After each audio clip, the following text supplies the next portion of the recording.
County Public Schools are honored to have Eric Folger Sandoval as our Student of the Month. Eric will be leading us in the Pledge of Allegiance. He resides with his father, Armando Sandoval. Eric began his school career at Riverline Elementary when he was 3 years old in Miss Clay's preschool class. It didn't take long for Eric's sweet smile and sense of humor to win over the hearts of the entire Riverline Elementary. Many of our staff have fun stories of where they have crossed paths with Eric. In this world, in kindergarten, Eric tried to convince one of visiting police officers to arrest his teacher, Mrs. McDowell, for not allowing him to talk in class. Eric is currently a second grade student in this world's class. Each morning we look forward to seeing Eric as he always arrives eager to get the day started. He comes in with enthusiasm that is contagious to others, and even though his smile is covered by a mask, you can see the excitement in his eyes. Each morning, Eric always has some great story to share in this world about what happened at home the night before. Over the years, this young man has begun to blossom and grow into the responsible second grader he is now. He has a tenacious spirit and all the qualities of a natural leader. Anyone will be able to pick up on that just by chatting with him for a few minutes or less. So Eric, if you would, please come forward and lead us in the pledge, and then if you'll stay down front, I'll present you with a certificate. Eric, if you can come here as well.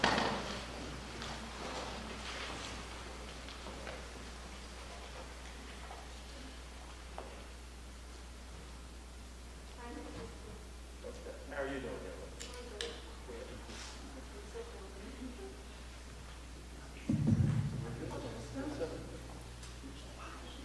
I pledge allegiance to the flag of the United States of America, one to the republic, which stands, one nation, under God, indivisible, with liberty and justice for all. Thank you.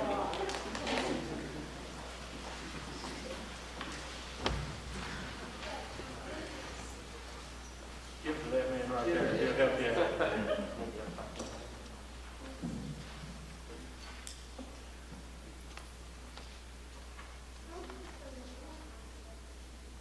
Oh, you want?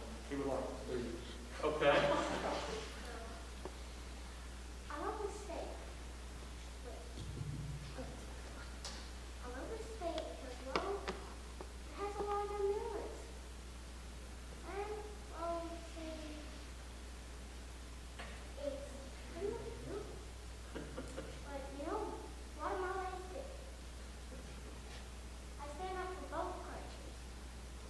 Because I talk Spanish and English.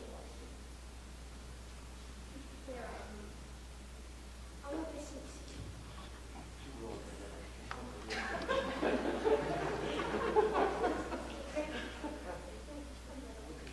Come on up, Miss Cynthia. Get your picture. I just wanted to say, I like how cool my dress is. Yep. The state's beautiful. Thank you. Nice job, young man.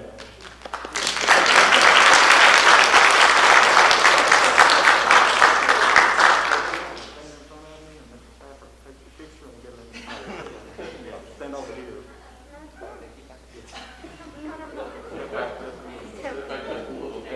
That's good.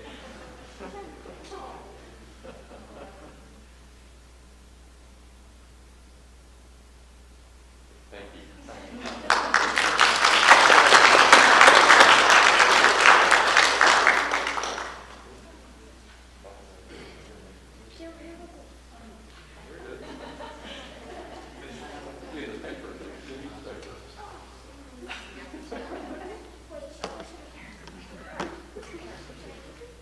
No, you can keep this. Yes, that's yours to keep.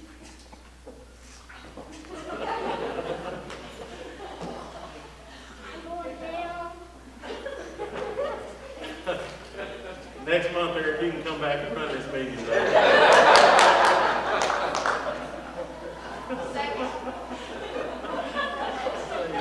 I think everybody would enjoy it more. That's exactly right.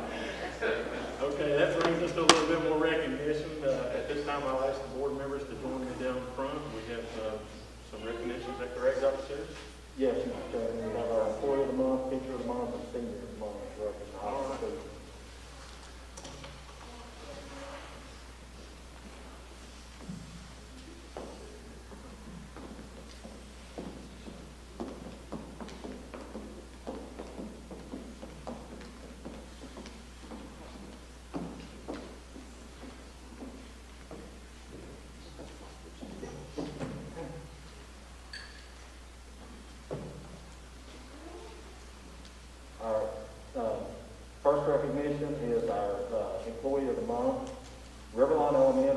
Pulaski County Public Schools are proud to honor Sharon Burchett as the Employee of the Month.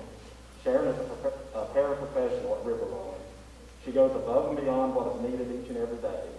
She always has a positive attitude, she never complains, and is willing to complete any task that she is asked to complete.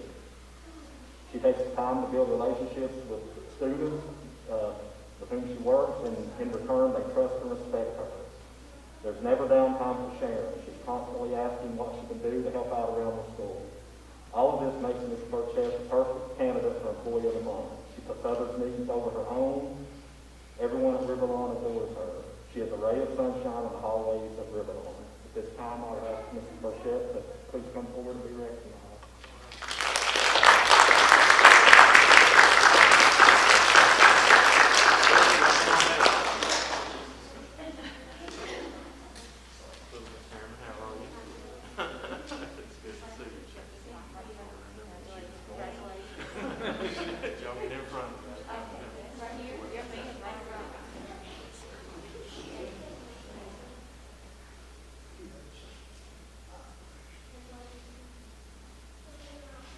Thank you. Thank you. Congratulations.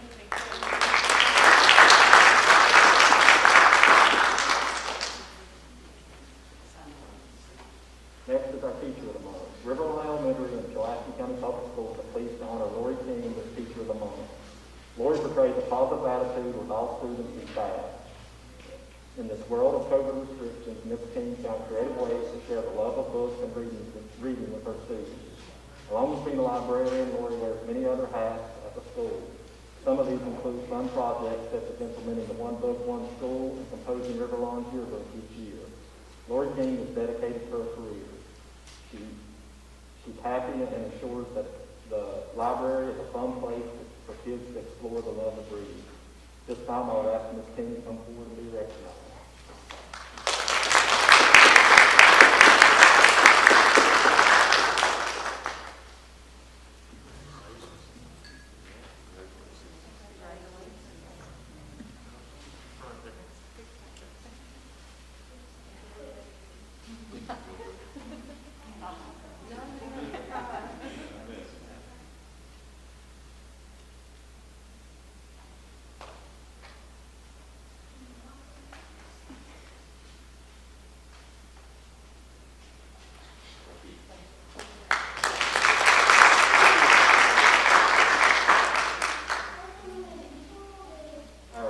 Recognition of the evening is for our Senior of the Month.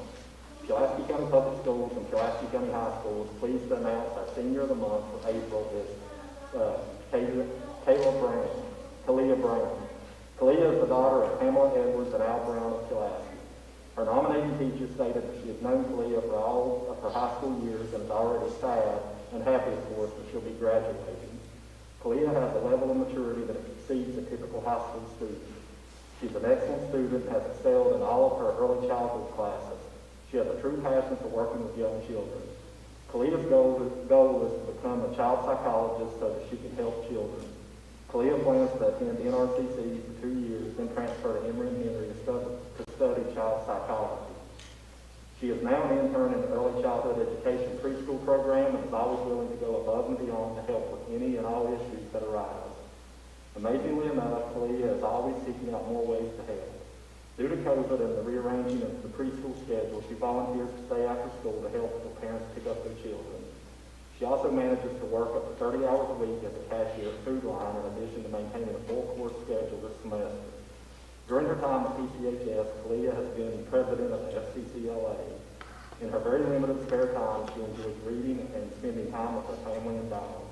At this time, I would ask Kalia to come forward and be recognized.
brings us to recognition of citizens. At this time, the Pulaski County School Board would like to hear from anyone that would like to address the school board with ideas or concerns regarding Pulaski County Public Schools. So we will start out with Mrs. Castellucci. Mr. Chairman, members of the board, officers, I appreciate the opportunity to speak to you this evening. A little regretful after Eric, because that's a hard act to follow, but I did want to let you guys know since the last regularly called school board meeting, I did wait for Dr. Sears to complete informational sessions on the calendar with the staff, and then I told our members again as requested. We did hear from over 80 members. I was surprised to find that the opinions were changing. We still have a majority of members who favor the traditional calendar, but many more members now prefer the modified calendar or were neutral. In January, only 7% were in favor of the modified calendar. Now we have 27% in favor. We had 8% of teachers who were neutral in January, and that number has risen to 22%. Ultimately, still a majority of our members prefer the traditional calendar. The comments most frequently made among those in favor of the traditional calendar revolve around saving the length of summer break and concerns about times lost when readjusting students back after 3 long breaks versus the 1 long break of the traditional calendar. The comments most frequently made among those in favor of the modified calendar revolve around frequent breaks, flexibility to travel, and preventing burnout. I did hear lots of questions, and I tried to answer all that I could, and I did forward a few on, but there are a few that I would like to share. The first being, would a change to the modified calendar be a permanent change, or would it be considered for a 1, 2, or 3-year trial basis with a review of the effectiveness after the calendar in place for a period of time? This might help change feelings of some people and the possible change much easier for people to accept. The second question, what will be done to help and support families understand and follow a new calendar like this? And the last question that felt relevant, is there data available to support this model specifically for our students with special needs? I would also like to share 2 comments that I received from members who have worked with a comparable schedule in the past. The first comment being, I was on a similar modified schedule when I worked for a different school system. I really enjoyed the breaks during the school year. It definitely relieved stress and provided different times to take vacation. And the second comment being, no one wanted it at first, then everyone loved it. In closing, I would like to say PCEA hopes that the board will take this decision seriously and do what they feel is best for the teachers, staff, students, and families of this community. Thank you very much. Thank you, Ms. Castellucci. If I could for just a second, as we continue with public comment, and there will also be another public comment toward the end of the meeting. For those of you that have not been to a school board meeting or are not familiar with this part of the meeting, the public comment is a time where you can, of course, address the school board with your concerns regarding Pulaski County Public Schools. We ask that you do not use this time to specifically address an employee of Pulaski County Public Schools. We also ask that you keep your comments to 5 minutes or less at this time, unless you ask for more time from the board and maybe speaking for a group, as Ms. Castellucci is speaking for the Pulaski County Education Association. But at this time, we'd be more than happy to hear from anyone else that would like to address the board at this time. Okay, as I said, we will have another public comment section toward the end of the meeting. That brings us to approval of the minutes. The board recently received copies of minutes of our regular meeting dated March the 9th, as well as our March 16th budget meeting, and a special call meeting on March the 23rd. At this time, is there any corrections or comments regarding the minutes of March the 9th, the 16th, and the 23rd? Hearing none, is there a motion to approve the minutes of our March 9th regular meeting, our March 16th budget workshop, and our March 23rd special call meeting? Mr. Chairman, I move we accept the minutes from our March 9th regular meeting, our our March 16th budget workshop and our March 23rd special call meeting. Thank you, Dr. Cash. Is there a second? Second. Thank you, Ms. Cox. Mrs. Porter? Mr. Benson? Yes. Ms. Cox? Yes. Dr. Cash? Yes. Ms. Golden? Yes. Mr. Hurst? Yes. Brings us to the adoption of the agenda. The board has received a copy of the agenda earlier. Are there any corrections or additions to the agenda?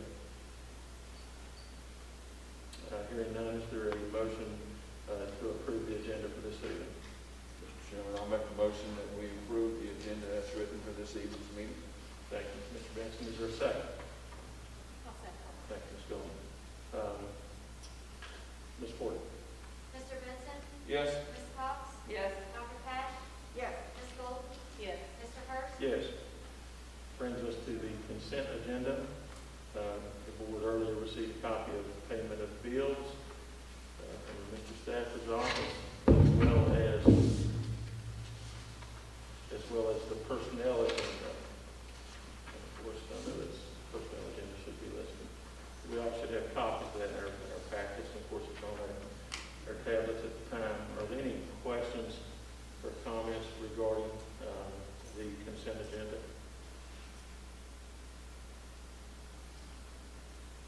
If there are none, is there a motion to approve the consent agenda? Mr. Chairman, I make a motion to approve the consent agenda. Thank you, Ms. Cox. Is there a second? Benson. Mrs. Porter? Mr. Benson? Yes. Ms. Cox? Yes. Dr. Cash? Yes. Ms. Golden? Yes. Mr. Hurst? Yes. And that brings us to information items, and Dr. Sears, instructional focus. And that would be Riverlawn Elementary.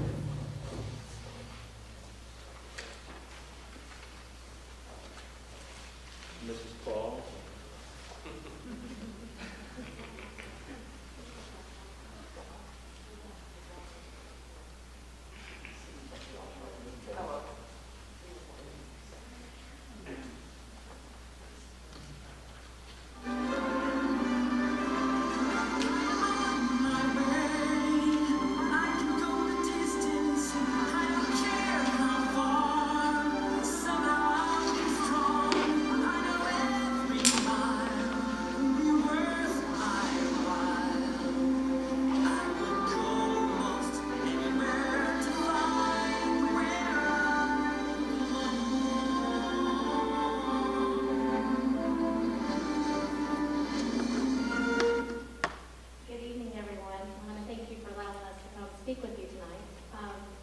Instructional Focus tonight will be to highlight the many imaginative ways that our group came together to survive in what I've been calling it the apocalypse.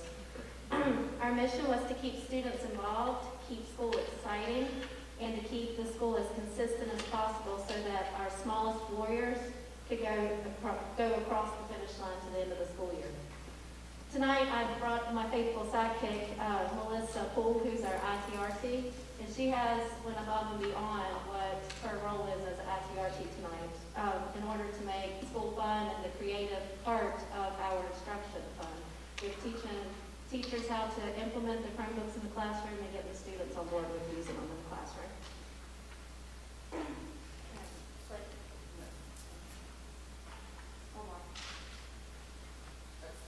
We'll start by showcasing what we did this summer. Mr. Kidd thought I was crazy, but we came up with the idea of making flat Kilman Anthony's, where we mailed out to everybody in our staff, encouraging them to take us along with them on their summer vacations, their breaks, and to send us the pictures so we could post it on our Riverlawn page. And so we posted those all summer long so our Riverlawn school family, our community could see the involvement of what our staff was doing during the school year, during the summer months, and we tagged them with hashtag We Are Riverlawn. And there's some pictures of what we did with Black Kilman Anthony.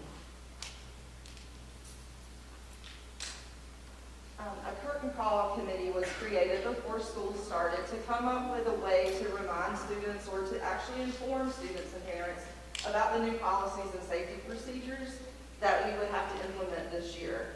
Students were shown how to use the latest drop-off and pick-up protocols how to social distance in the hallways, and how to wear their masks securely in videos. Are we going to show that? Yeah, we have a really short clip about one of the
to find a way to have a normal open house as much as possible. So I'm going to let one of our teachers, she's not here physically, but she's with us in video, or sound, Suzanne Riley, a fourth grade teacher, explain how she helped us prepare and coordinate our open house for this year. Last summer, as our staff at Pulaski began planning for the reopening of schools, we wanted to provide a celebratory atmosphere for our open house to welcome our families back on campus. A planning committee quickly formed, and the idea of the River Hall Be Safe Open House was created. We decided to hold an outdoor event where safety protocols were followed by providing an initial check-in sanitizing station that provided hand sanitizer and masks, and individual pins for filling out forms. Families were given a campus map with our route highlighted to get to their child's teacher. Tables were set up outside the classroom windows to allow the students and parents to peek inside the room. Student faces would light up in smiles as they were able to spot their desks. Teachers enjoyed reflecting their personality by decorating the window, tables, and yard area.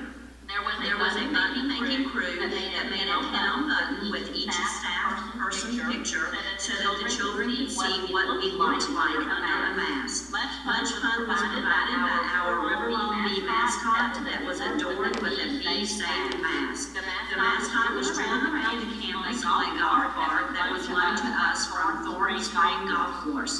Of course, per typical 2020 style, a hard rain came along in the middle of our event. But in true Riverwalk fashion, everyone persevered and did the best they could. Our staff is simply amazing at rallying around one another to get the job done. We were happy to provide a wonderful experience to get the students excited about returning to school. So Riverline has a tight community when it comes to our students and our teachers rallying around them. And when we realized that we were going to have a good portion of our students enrolled in the virtual academy, we started problem solving to figure out how are we going to still include them into our culture and our everyday school. So some of the things that we came up with, our daily announcements are now being posted on Facebook and YouTube, so our virtual students can be with us daily. Our promotional videos, that we'll do promotional videos of what we're learning and things like that for the families. And the Wednesday read alouds. Angela Price, one of our Title I teachers, she's going to explain to you some of the examples of what we've accomplished, and she's on the next slide in voice form. We have increased parent and unit involvement. This year, parents can come into the building, and we already see our virtual students, so we wanted to come up with some ways that we could stay connected. We've used our daily announcements posted to Facebook so everyone can know what's going on at Riverlawn. As part of the daily announcements, we've also used a portion of the time to expose students to a diversity of facts and information, such as highlighting famous individuals during Black History Month and Women's History.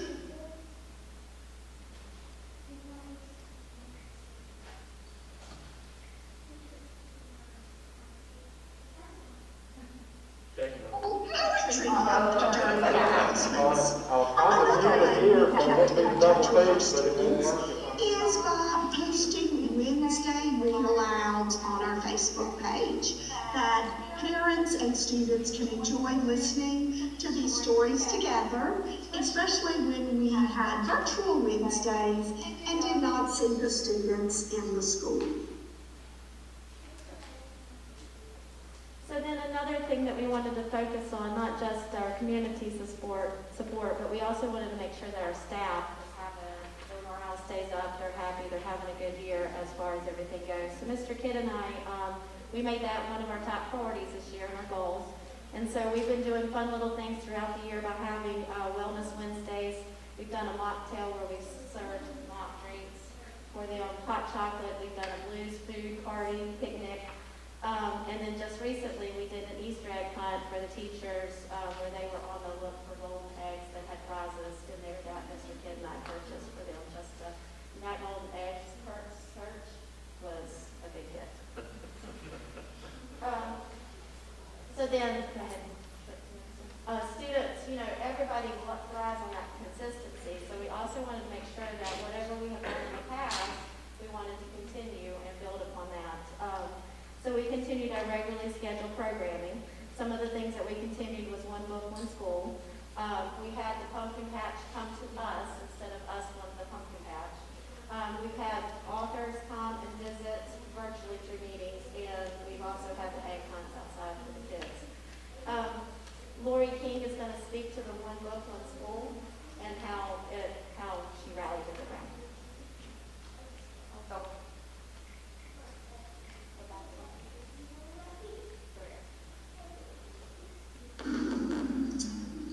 One of the programs we've enjoyed in the past is One Book, One School. This year, we found ways to continue that while using mitigation strategies. Our PTO bought a copy of School Day Supporting the Hungry by Betty G. Gurney for every Riverlawn family, including our in-person students and our virtual students. Families read a chapter a night, and students discussed it with their classes in school. Humphrey's visits to classrooms looked a little different. He wore masks and traveled in a house just to keep them safe as well. Since we weren't able to do an in-person family night, we prepared family night in a bag to send home with each family. That was our culminating event. Even though there were changes this year, our students and staff still enjoyed the engagement our One Book, One School program provided. We also have Grace Notabark, who's one of our second grade teachers, speak about the author visit that she had for her second graders. So one thing that we've always liked to do at Riverlawn Elementary is bring in people to kind of back up what we're learning in the classroom with real life experiences. And this year that's not something that we wanted to change, but we kind of had to figure out how to make that happen. Melissa and I were the first people to kind of figure out how to do that, bring in someone virtually so that kids can still have that live Q&A to back up the learning that we've been having in the classroom. So we got together this year and we had to kind of figure out how that was going to look like. There were so many different aspects of how the Chromebooks are going to work for the kids, bringing in someone that's virtual at their home. But we were able to, in second grade, bring in Frank Taylor, who is a local biologist and author. And he has his own YouTube channel. He does these virtual lessons all across the globe. So we were lucky enough to kind of figure out how that was going to work for our kiddos, and they were able to ask real-time questions about life cycles that we had already learned about. And he was at home in Floyd at his pond, being able to pull up clips and show us real life cycles for bees and salamanders that had happened right there in his home. So it was looked a little different this year, but it was really cool to now know that that technology is available to us in the future also. Okay, I'm going to talk about another thing that we implemented this year, and this was something I approached Ms. Sink with, the concept of Where Are They Wednesdays. It was a way to maximize our community involvement while still emphasizing the value of education with our students. Of course, Ms. Sink jumped right on board with this one, and we asked former students to contact us via email. We received a positive response. And in March, we started mentioning former students during our Wednesday morning announcements and in a separate Facebook post. I think learning about their experiences at RES as well as their successes since leaving and and the guidance for our current students was a fantastic way to inspire our students to value education and to continue working towards their own goals. Along with our regularly scheduled program that Christine talked about, we also had Spirit Days, Spirit-themed weeks that we wanted to continue, and we also implemented a couple of new ones.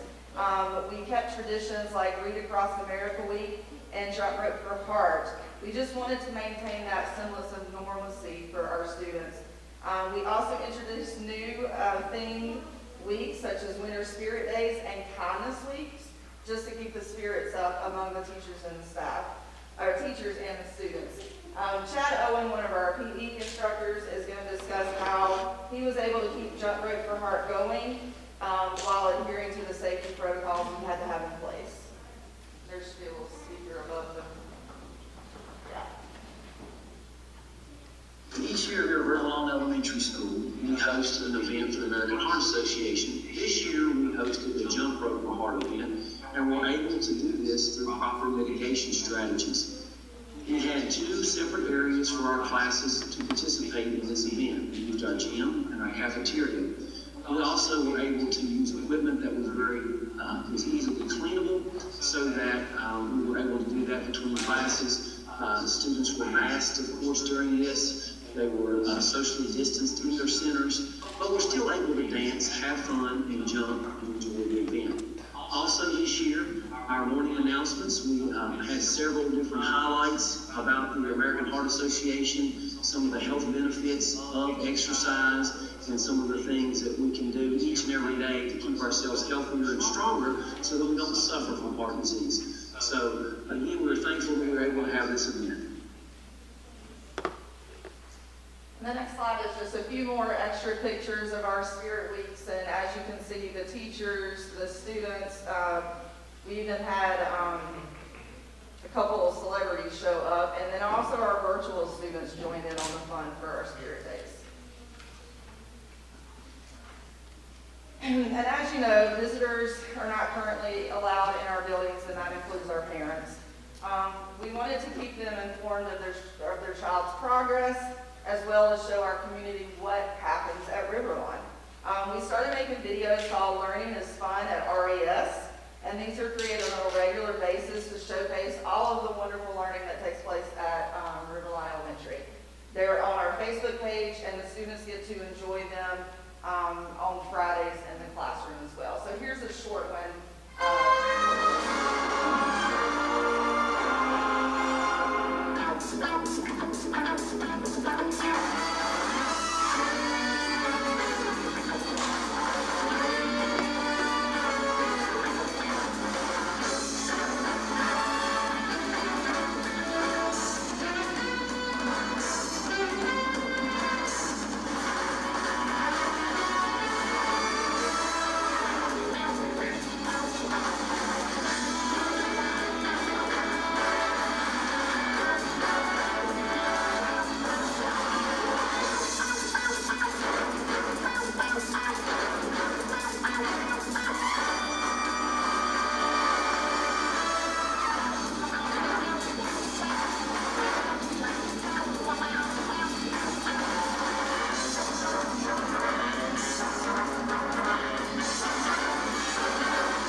It's no surprise. I like to have a good time. I try to teach the staff to have a good time because I know if they're happy, the students are happy, we're all happy, we're building that community. So I approached Mr. Kidd this year with some ideas that I didn't think that he would go along with me, but lo and behold, I had that man in an elf suit for 10 straight days right before Christmas, and we were Elf on the Shelf Live. That's what we did for those 10 days. We would put on the elf costume and we would just magically appear in students' classrooms. We would appear in the cafeteria, just wherever, and they loved it. So that was a little extra fun. It probably helps that you're his boss. It's hard to say no. Yeah, I always said yes to mine. I didn't have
we received reports of mysterious events happening at school yesterday.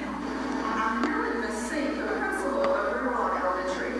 Ms. Sink, can you elaborate on what was happening yesterday? Yes, Mr. Kid and I were walking in the hallway, and like things out was normal, and all of a sudden, a student was running out the hall. And he was sharing it, it was like on his bathroom. And then, That is very interesting. What were some of the reactions from the teachers and students? well, we were finding that everybody was just shocked. They were just, some of them were scared, some of them were stressed. We found the level of person in the classroom, and even if the friends everywhere, some students were excited that they got treated. That's certainly I probably would have had some of those same reactions myself. So what steps were put into place to keep the students safe and try to catch the suspect that may have been referred to as a leprechaun, you said? Well, you know, I see things just be very good.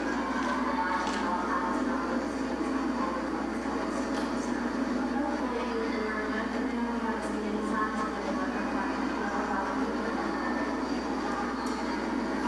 So this question is on everyone's mind. Was the leprechaun caught? it was not all. We spent all day running around this building trying to catch it. Well, there you have it, folks. That sneaky leprechaun was able to escape yesterday. I guess we will just have to wait until next year to try again. Reporting live from Riverwalk Elementary, I'm Melissa Poole with WRES. Have a great day. So I guess I want to say, in conclusion, our smallest warriors, even our pre-K students, up to our staff, have gone the distance this year to make sure that our school day has continued like regular and we're consistent. And I think the biggest lesson we've learned this year is resiliency. So we're just being resilient, and we're going to be consistent and do what's right by our little one. Thank you. Thank I would you. just like to say, when I met Mr. Kidd, he was a football coach and full of dignity, and he can't even return to Bland County. Thank you, Ms. Sink, thank you, Ms. Pullen, and thank the entire staff and faculty at Riverwalk for all you're doing to make this as normal a year as you can for the children that go to Riverwalk Elementary. Thank you both so much.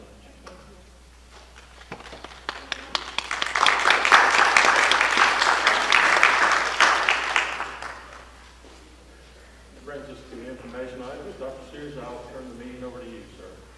Thank you, Mr. Chairman. The first information item is our student representative update, and I see Grace is in the audience.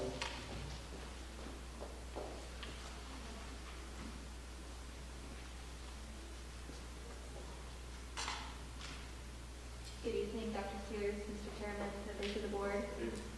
I do have a few comments this evening. So first, regarding COVID, as far as I've seen, everyone at the high school is doing a great job maintaining social distancing and wearing masks. Even our preschoolers are wearing their masks properly when they walk around the halls, so that's always good to see. The custodial staff is doing a great job keeping everything sanitized no matter where you go, know that it's safe and clean and those kids go. Classrooms are continuing physical distancing to the best of their ability. Any classroom that you walk by, there's students staggered at each seat, so that's nice.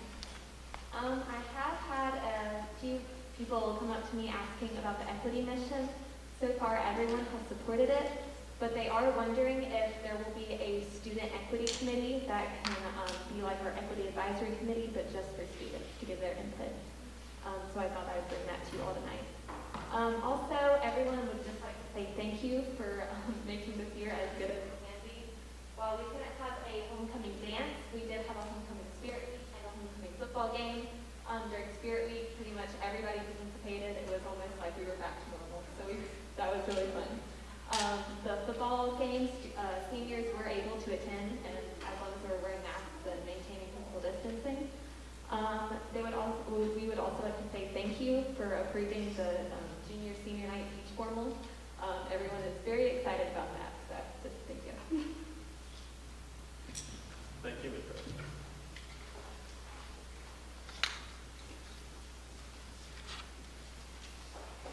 Our next item is budget analysis, and I'll ask Mr. Stafford to come forward.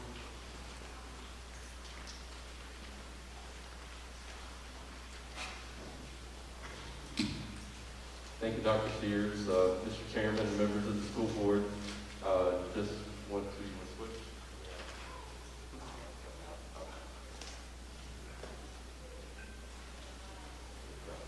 Hello? Oh.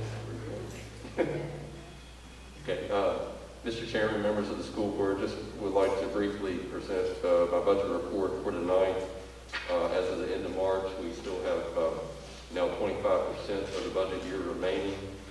On the revenue side, our basic aid payments are slightly behind budget, having been adjusted downward due to the enrollment figures submitted in the fall.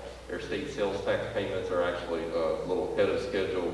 Many of the other state revenues are catching up at this point, especially the lottery-funded categories. All of our, as previously reported, all of our major expenditure areas are under budget for this point in the year, and we're seeing significant budget savings due to our operating status. The general transfer, county general fund transfer for March is $728,045, which leaves $6,233,996, or 39.7% of our county funds available for the remainder of the fiscal year. And you see by comparison at the same point last year, we had about $5.4 million, or 34% of our county funds available. I do want to make a note of something that's never happened since I've been a part of Pulaski County Public Schools and on air. Not the summary, but our other school funds, you'll see that our school cafeteria fund ending balance as of the end of March is a little over $1 million. That has never happened before since in my history with the school system. And I wish Ms. Sadler were here tonight, because I would say it's due to her leadership that during a pandemic, when everything could have gone really badly for us in terms of our being able to distribute meals and be able to make that financially viable through making the most of not only those federal USDA reimbursements, but keeping food costs low. She's kept their meal volume up. She's basically feeding every child in the county, either in person or remotely. We're making great efforts to, and we are doing it and being financially successful doing it. And all no-cost meals to those students. So it's just a tribute to her. I just have to say that's not the case in every school division. Many school divisions, finance directors I talk to have to use operating money to subsidize their cafeteria funds. Chris, that officer, if you don't mind, if you could just kind of calm down the crowd or shut the door a little bit. Yeah. But I just want to just bring that out. I wish Ms. Sadler could be here for me to say that, but it's just a really significant thing for us to have done that well.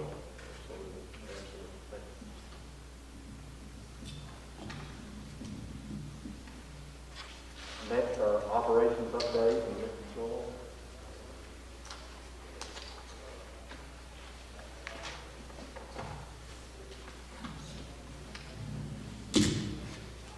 Good evening, Mr. Chairman, members of the board.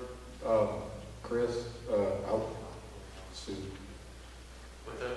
I don't care if you are my boss, I'm not wearing else.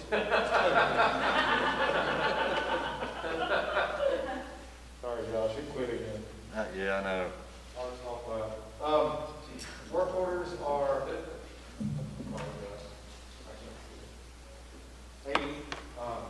that's fairly low. I expect them to creep up, start creeping up as summer approaches, and we have to start pulling people in for projects. But we're in really good shape work order wise right now. Transportation wise, we're still doing everything we can to get them to school despite the restrictions. And custodial wise, we are still very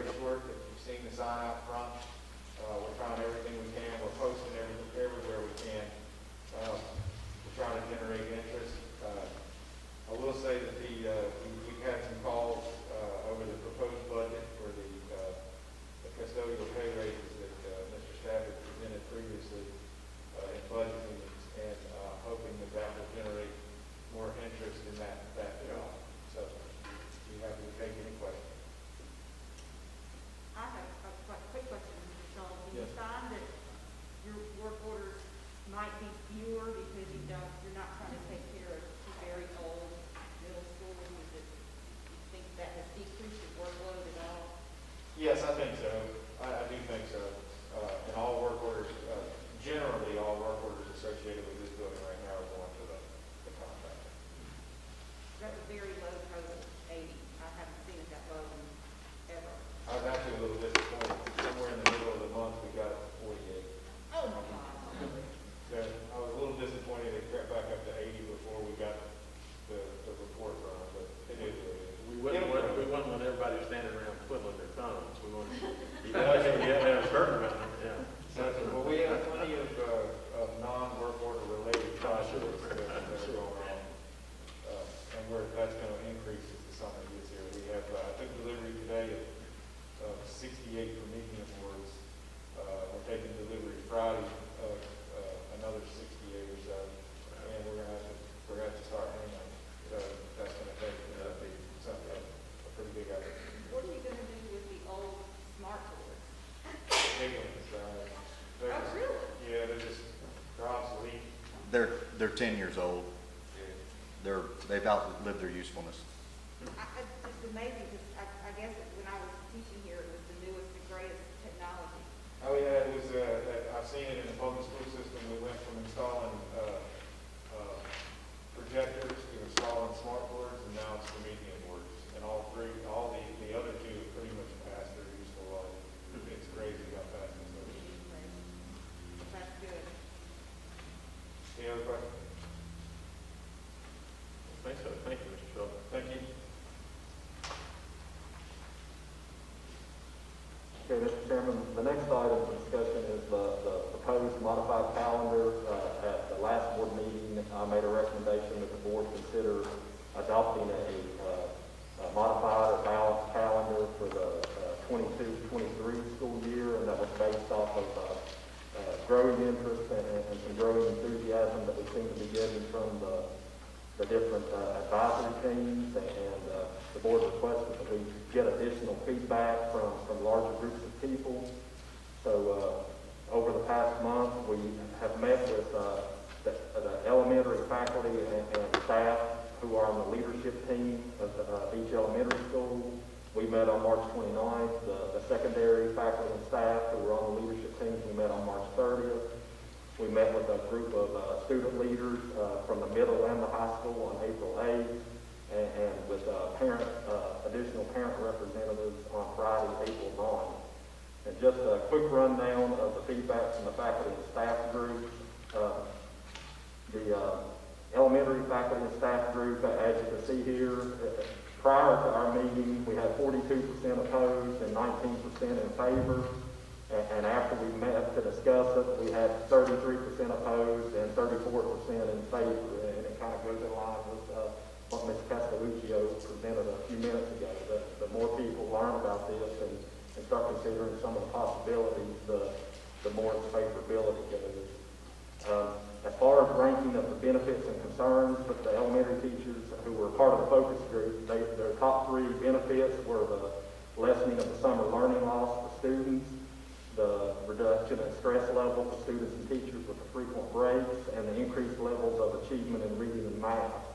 The top three concerns that they had were child care concerns, shorter summer breaks, and the general challenge of changing what we've always done. Then the high school advisory team,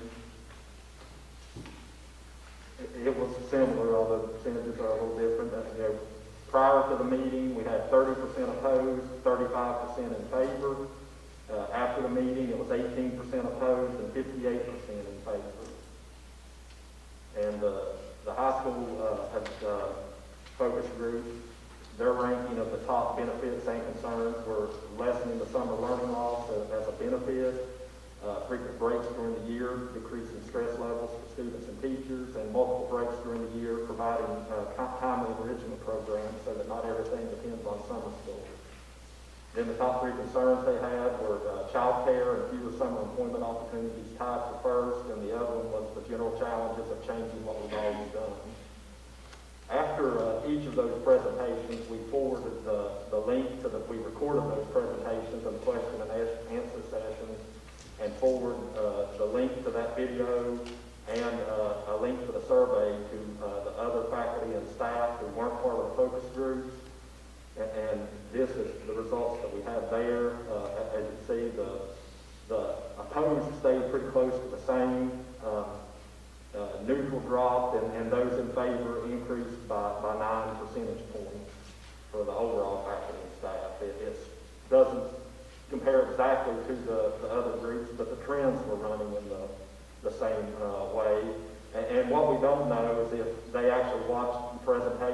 and if they only completed the survey once. It was open for a couple days, so there were opportunities. You can't do it on the same device twice, but if you have multiple devices, you can complete the survey multiple times. And I'm not saying that anybody did that, but it can happen, and so it makes those type of surveys a little less reliable when you're trying to evaluate the data. With the student focus group, similar trends there.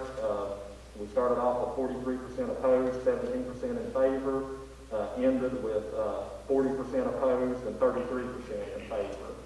So we saw some growth in favorability there.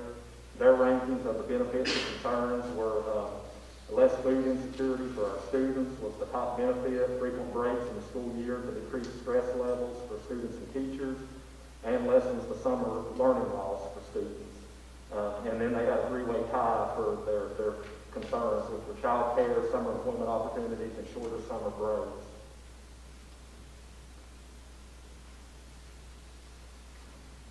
And the parent focus group, similar trends. We started out 36% opposed, 21% in favor, and after the presentation and the discussion, we had 28% opposed and 57% in favor.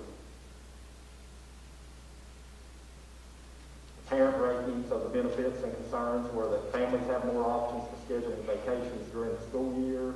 Internship hours for CTE courses can be scheduled during intersection breaks, and less food insecurity for students and families. The concerns were child care concerns, shorter summer breaks, and the general challenges of changing what we've always done. So what we can take away from the focus group was that, from all the 4 focus groups, the opinions about the balanced calendar seemed to improve following the discussion and opportunities for questions. The average growth of those in favor of the balanced calendar is 22% following the participation of the focus group, and the reduction of those who are opposed is 9% following the presentation of the focus group. So with that, I would open it up to any questions from the board about the feedback that we've received. Any comments or questions?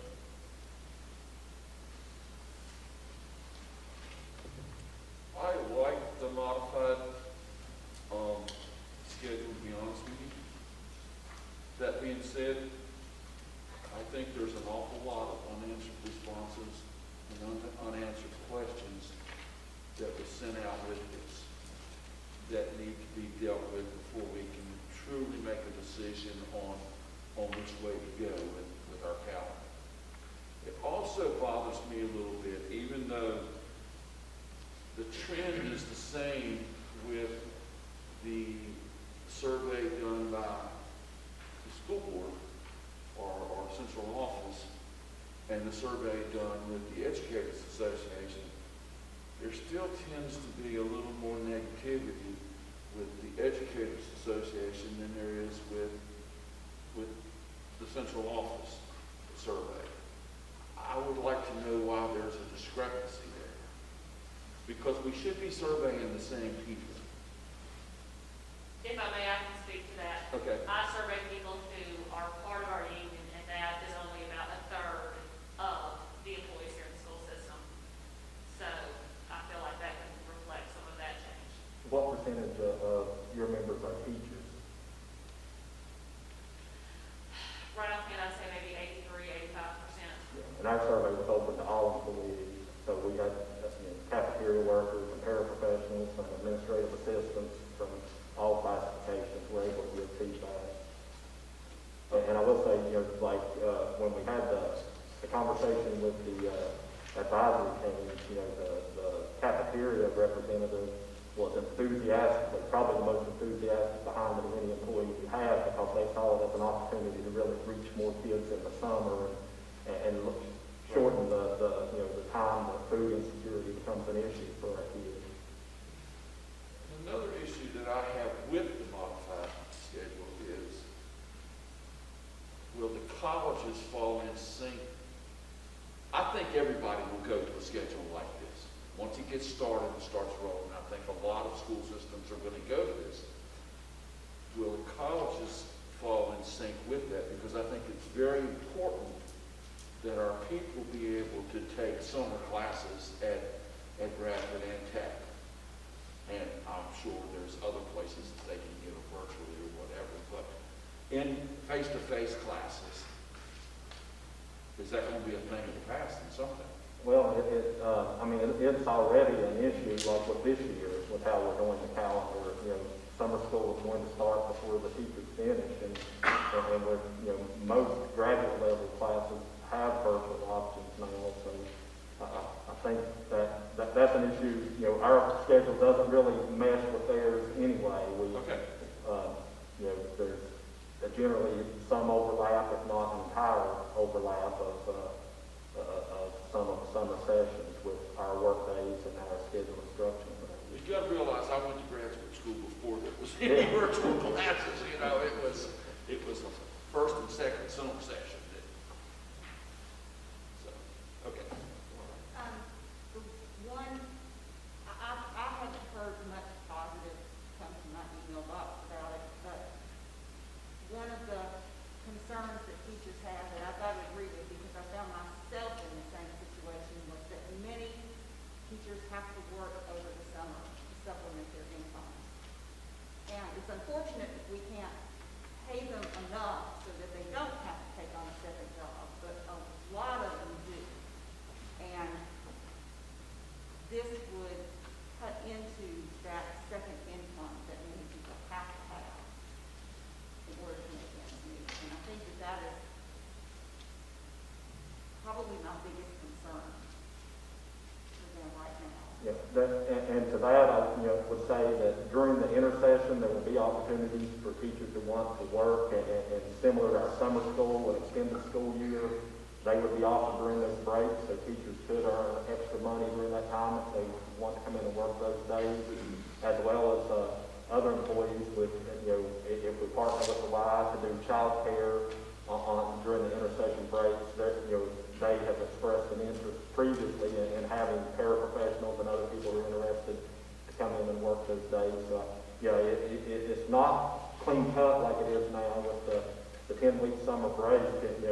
And what we have to decide is, it's reducing food insecurity, reducing the summer learning loss, what we are hoping to accomplish. And to Ms. Castelluccio's point a while ago, if we were to adopt this calendar, I would recommend a 2-year adoption and then evaluate it to see if we're getting what we think we're going to get out of it, and see how the employees feel about it after 2 years, and how the parents feel about it, how the students feel about it. I do know that, with the conversations, when you actually have conversations with people and answer questions, it's pretty overwhelming how attitudes start to change in favor of it when people start seeing what it could mean. And I will say that the folks who are in opposition to it, I think, sense some of the growing enthusiasm for it, and maybe kind of try to rally their forces to be a little more vocal, which sometimes happens, and it's not good or bad, that's just how these things transpire. When they realize that, hey, I don't want this, but there are more and more people every day seeming to be in favor of it, I better speak up now so my voice will be heard. And that's part of the process, but ultimately we have to decide, is this something that's going to benefit our kids? And all the data suggests that it will, especially for our kids who are in poverty. And I agree, but I also don't want to put our teachers in poverty.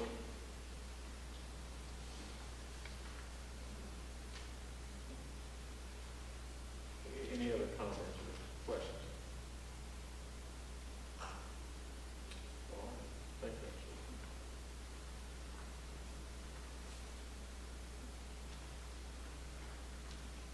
Mr. Chairman, I guess my question on this would be, do we want to put it on for an action item? Is there additional information that we want to get for that? Part of the reason we're having a discussion now about the 22-23 calendar is so if we make this change, people will have enough advance notice, and each month we make the way that decision defeats that purpose. Sure. I'm perfectly fine with that, put that on the action item for next month. Okay. Okay. Yeah.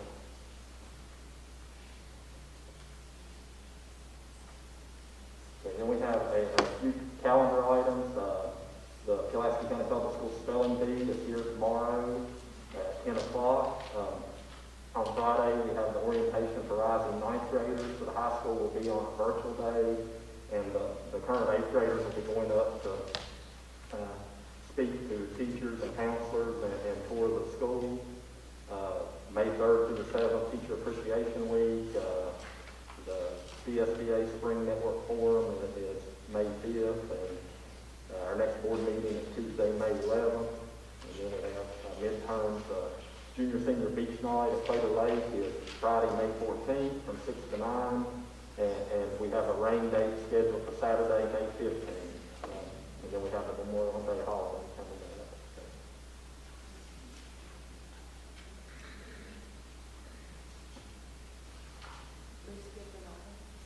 up. I'm sorry.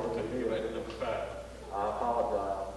The model policies for the treatment of transgender students in Virginia's public schools. The board has been provided with copies of those. You know, we have been in communication. You know, there's been a lot of public, or not public, but there's been a lot of phone calls and emails sent in to some of the board members and to our office today. And the issue that keeps being brought up is, you know, we understand that this has been required from the General Assembly and the Department of Education, but you should ignore it. I didn't have a good answer for that, so I've reached out to our attorney and to the Virginia Department of Education, and you know, basically what I've been told is, well, then you're in violation of state law if you're not bringing about these policies.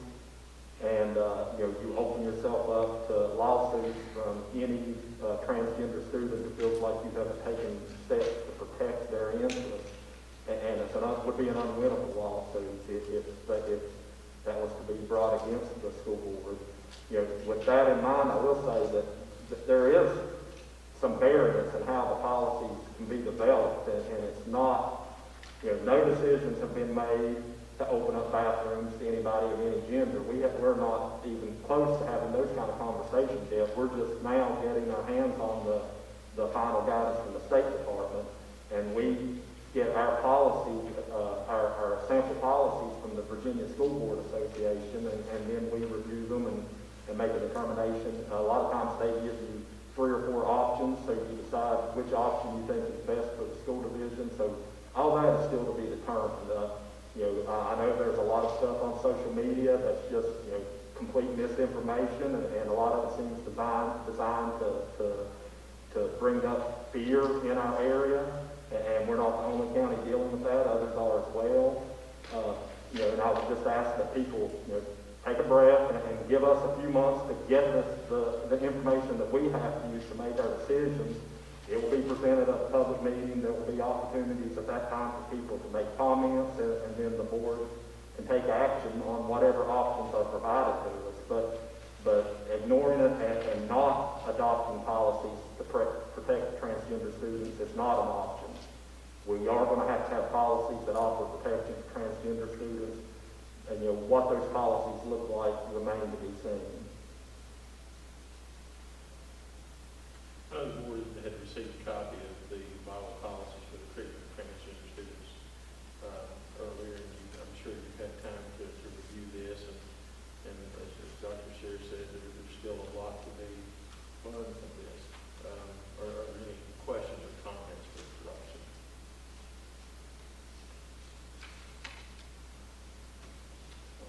Thank you.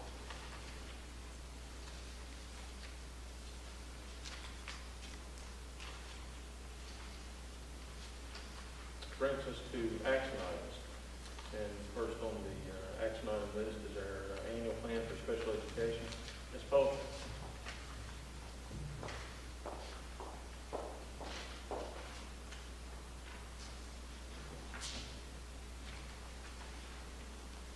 Good evening, Mr. Chairman, ladies and gentlemen of the board. Thank you so much for the opportunity to speak with you tonight. I come to ask for your approval of the annual plan as it was presented last month. The SEAC did meet on March 29th to get their approval, so once you all have approved, I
pretty much a little bit of terminology changes and so forth. Are there any questions or comments regarding the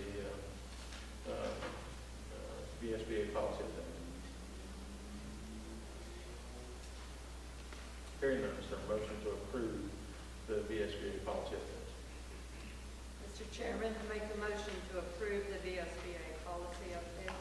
Thank you, Ms. Cox. Is there a second? Second. Thank you, Dr. Cash. Mr. Porter? Mr. Benson? Yes. Ms. Cox? Yes. Dr. Cash? Yes. Ms. Golden? Yes. Mr. Hurst? Yes. Brings us to future agenda items requested by board members at this time. Gladly hear from you. The recognition of citizens. This time, the board will be more than happy to hear from anyone that would like to address the board this evening.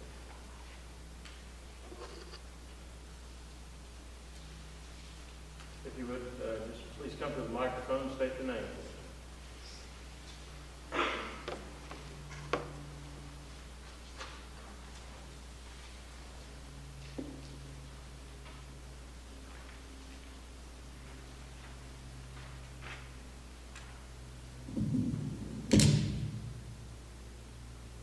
Good evening. Thank you, Mr. Chairman, members of the board, Dr. Sears. I'm Pastor Donald, Pulaski Church of God. It's an honor to stand before you tonight. And I guess I'm going in and out a little bit. Yeah, a little bit. Just want to, first of all, my first time standing before you, just want to take a moment to say, great job on the people ahead of us.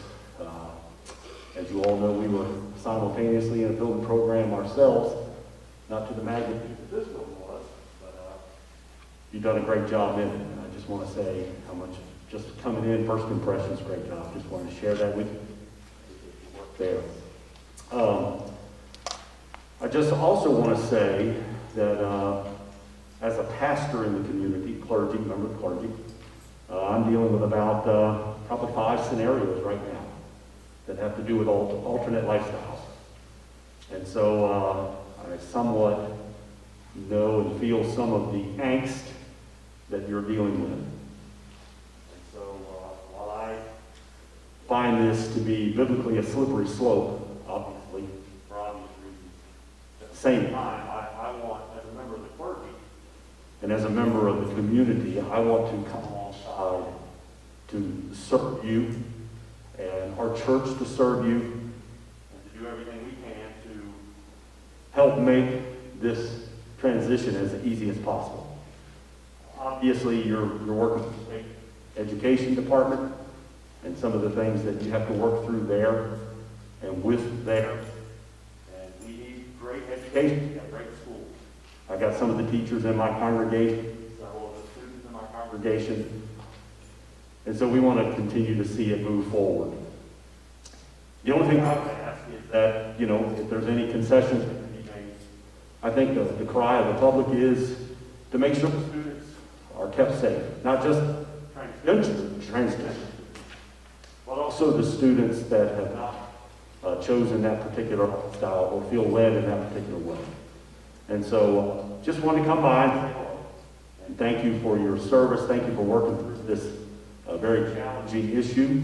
And know that you have the prayers and support of the church community. At least that's my hope. You certainly have it from this pastor. And God bless you. Thank you for your work. Thank you.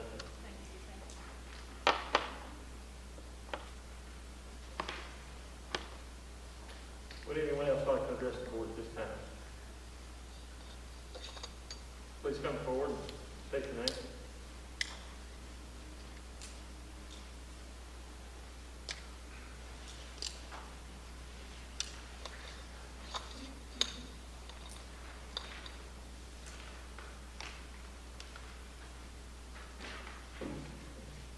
My name is Mark Raleigh.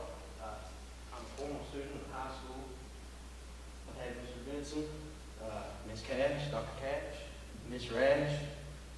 I got both pastors, my grandfather and pastor from Pulaski County Church of God.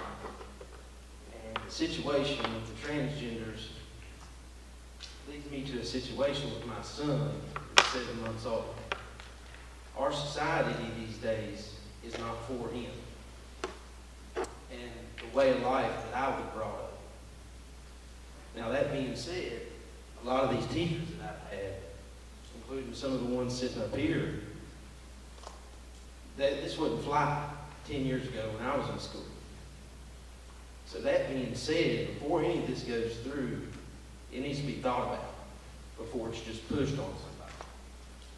And you gotta stop and think about what you're laying out to the public, because it's kind of two-sided in one way. Because 10 years ago, those things weren't wrong, but now it's okay. That's the problem that I have with it, and I think that's why our community is scared, is because it's not being something talked about, it's going to be something that's going to be pressed on. So I think the community and the board needs to really stop and think about that before anything goes through. And y'all do have a voice, and y'all can tell the state and stand up to the state and say, well, look, some of this stuff isn't morally wrong and doesn't need to be pushed. So that's all I have to say. Thank you for your comment.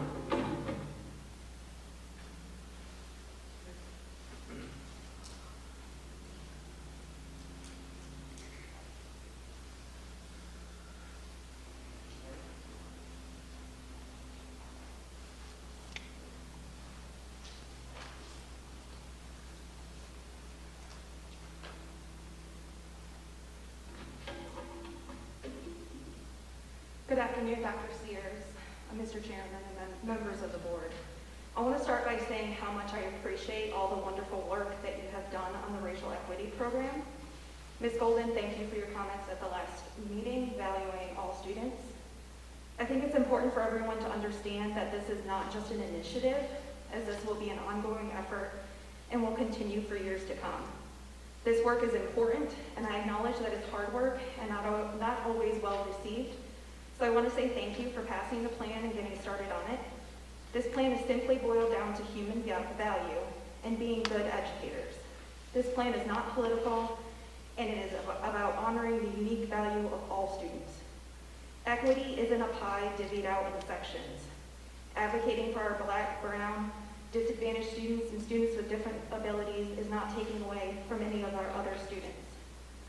There's room for equity for everyone, including those students that many people are concerned will lose something in this plan. I think it's important to keep in mind that we all have biases. I think many of our citizens that are from this area have likely faced biases from being Appalachian. There has been continued bias against them, that they're just ignorant hillbillies. Appalachians, and I don't agree, but Appalachians have to work twice as hard as people that don't have the Appalachian dialect to prove that they're competent and worthy of listening to, and that their voice matters. That bias is just as hurtful as the bias that some of our students face. We are not advocating for giving anyone more of the pie. We're just trying to make sure that everyone gets a fair shot at the whole pie. Facing and recognizing our own bias is mentally really hard work, so I want to give a note of encouragement and appreciation to all of you for all the hard work the schools are doing. Your hard work is appreciated. I would also like to address the continued discussions that allowing transgender students equal rights and allowing them access to the bathroom or locker room of their chosen gender will increase predatory behavior against our children in school. I myself have a middle school age daughter and son, so these policies will directly affect my children as well. A recent Times article noted that although there have been some past examples of adult heterosexual males dressing as women to gain access to women's spaces, there's actually no record of that behavior increasing when there's an LGBTQ plus non-discrimination law on the books. Simply put, the argument that our children are at an increased risk of rape with non-discriminatory laws and practices have been proven false. Police and school officials that have had these laws in place for some time are also reporting that they have not seen higher incidences of rape or sexual assault in their areas. And experts in the area point out that a law encouraging non-discrimination is not going to further encourage criminal behavior. If the behavior is there, the behavior is there. A predator is a predator, and it is discriminatory to categorize our transgender students as predators simply because of how they express their gender. The National Task Force to End Sexual and Domestic Violence, which is a leading organization to stop violence against women, has come out saying that these initiatives are utilized to perpetuate the myth that protecting transgender people's access to the restrooms and locker rooms endangers the safety and privacy of others. In their experience and expertise, they would find those claims false. In the long run, we are here to value every student as human. If someone is truly interested in sexually assaulting someone, it doesn't matter what laws and policies we have.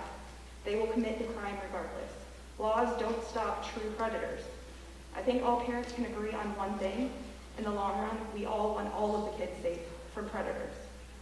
I do want to bring up there's a concern with lack of privacy in the bathrooms and locker rooms. I think we can all remember that awkwardness of showering after gym class in high school. So I would request that the board look into getting some stalls or curtains installed in both the boys' and girls' bathrooms to protect the privacy of all students. Also, as a parent of a special needs student and wife of a teacher, we wholeheartedly support the modified calendar. I have seen firsthand the huge benefits. Change is hard, but Pulaski has shown how resilient we all are. Thank you. Thank you, Ms. Munn.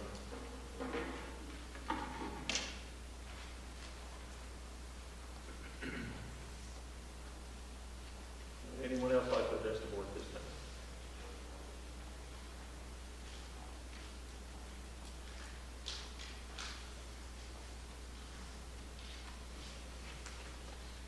Nobody else would like to address the board at this time. We will